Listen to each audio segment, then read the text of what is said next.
오늘 아침을 여는 말씀은 사도행전 16장 25절 말씀입니다.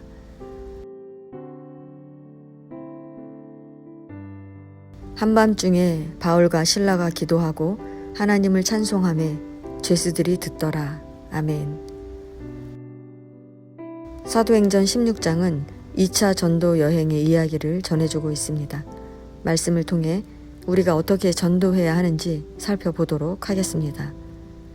바울의 2차 전도 여행은 바울이 1차 전도 여행 후에 바나바와 함께 이전에 복음을 전했던 곳에 다시 가보고자 함으로 시작됩니다. 그러나 바울과 바나바는 1차 전도 여행 중 그들을 떠난 마가를 합류시킬 것인지 말 것인지 서로 의견이 달라서 크게 다투게 됩니다. 결국 바나바는 마가와 함께 구브로로, 바울은 실라와 함께 수리아와 길리기아로 떠나게 됩니다. 우리는 사도들이 다투고 헤어지는 것을 보며 이들이 성령의 인도하심을 따라 복음을 전하고 있는가 하는 의문이 듭니다. 그러나 하나님께서 길리기아로 떠났던 바울에게 마게도냐 사람이 마게도냐로 건너와서 우리를 도우라고 말하는 환상을 보여주는 것을 보면 2차 전도 여행 역시 성령의 인도하심을 받고 있다는 것을 알 수 있습니다. 이렇게 바울은 환상을 본 후 하나님께서 마게도냐 사람에게 복음을 전하라고 자신을 부르신 줄로 깨닫고 마게도냐로 갑니다. 바울은 빌립보에 이르러 자색 옷감 장사 루디아에게 세례를 주고 귀신 들린 여종을 자유케 했습니다.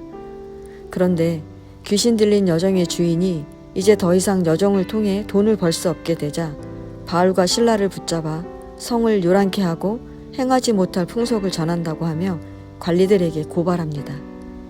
결국 바울과 실라는 매를 맞고 감옥에 갇히게 됩니다. 이렇게 복음을 전하는 일에는 고난이 따라옵니다. 그러나 성도에게 고난은 단순히 힘든 시간이 아닙니다. 성도에게 고난은 하나님의 뜻을 이루어 가기 위한 과정입니다. 그러므로 우리가 고난을 만나면 원망하거나 회피해서는 안 됩니다. 그럼 어떻게 해야겠습니까? 매를 맞고 감옥에 갇히는 고난을 당한 바울과 실라는 고난 중에 기도하고 하나님을 찬송했습니다. 성도 여러분, 기도하고 하나님을 찬송한다는 것이 무슨 뜻입니까? 기도한다는 것은 절망 중에 하나님을 의지했다는 것입니다. 찬송했다는 것은 하나님의 하나님 되심을 노래했다는 것입니다. 사실 바울과 실라는 열심히 전도하다가 감옥에 갇혔으니 얼마나 억울하겠습니까? 하나님이 지켜주지 않는 것에 대한 원망이 쏟아져 나올 것 같은데 그들은 찬송했다고 합니다. 여기서 찬송했다는 동사는 미완료 과거 시제로 그들은 감옥에 갇혀있는 고난 중에 계속해서 찬송했다는 것입니다. 비록 바울과 실라는 고난을 당하고 있었지만 하나님께서 모든 상황을 주관하고 계심을 알았기 때문에 하나님을 높였다는 것입니다. 이 말은 그들이 얼마나 하나님을 의지하고 있었는지를 보여주는 것입니다. 이렇게 성도가 고난 중에 하나님을 의지하고 하나님을 높이면 하나님은 우리에게 찾아오셔서 친히 일하십니다. 갑자기 지진이 나서 옥문이 열리고 모든 사람의 매인 것이 다 벗어졌습니다. 잠을 자던 간수가 죄수들이 도망한 줄로 생각하고 자결하려 하자 바울이 우리가 다 여기 있노라 말합니다. 이 광경을 본 간수들은 저들이 믿는 예수가 도대체 누구이길래 이런 일들이 일어나는지 놀라워하며 자신들도 구원받기를 요청합니다. 그래서 간수들과 그들의 온 가족은 세례를 받게 됩니다. 성도 여러분, 우리는 기도와 찬송이 무슨 힘이 있겠는가 생각합니다. 그러나 기도는 고난 중에 더욱 하나님을 의지하게 하는 힘입니다. 그 힘이 갇힌 중에도 하나님의 하나님 되심, 즉 하나님께서 모든 상황을 주관하고 계시기에 복음이 전해지게 될 것을 믿고 하나님을 찬양하게 하는 것입니다. 그렇게 하나님을 찬양하는 그들은 상황에 관계없이 마음의 평안을 얻게 되는 것입니다.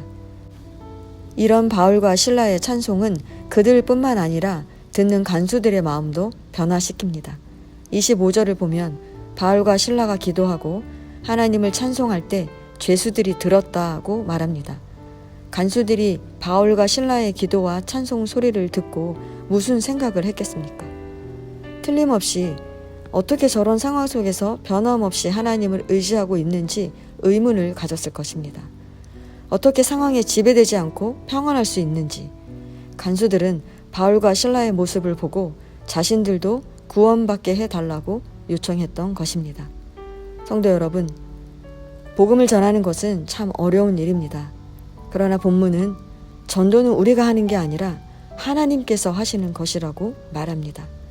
우리는 하나님의 일하심을 드러내는 도구일 뿐입니다. 바울과 실라가 기도하고 하나님을 찬송했던 것처럼 우리가 어떤 고난이 닥쳐와도 기도하고 하나님을 의지하면 우리 안의 두려움은 물러가고 평안을 얻게 됩니다. 그 평안이 여전히 고난 중에 있는 우리에게 소망을 보고 기뻐하며 살게 하는 것입니다. 그러한 우리의 모습을 통해 사람들은 예수님을 보게 됩니다. 그게 바로 전도입니다.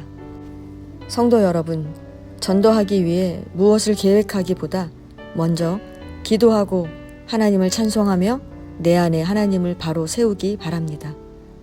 어떤 상황에도 하나님의 주권적인 다스리심을 믿고 살아가는 나를 보고 사람들은 하나님을 보게 되는 것입니다. 오늘 하루 그렇게 그리스도인으로 하나님을 의지하고 하나님을 높이며 삶으로 복음을 전하는 저와 여러분 되시기를 간절히 축원합니다.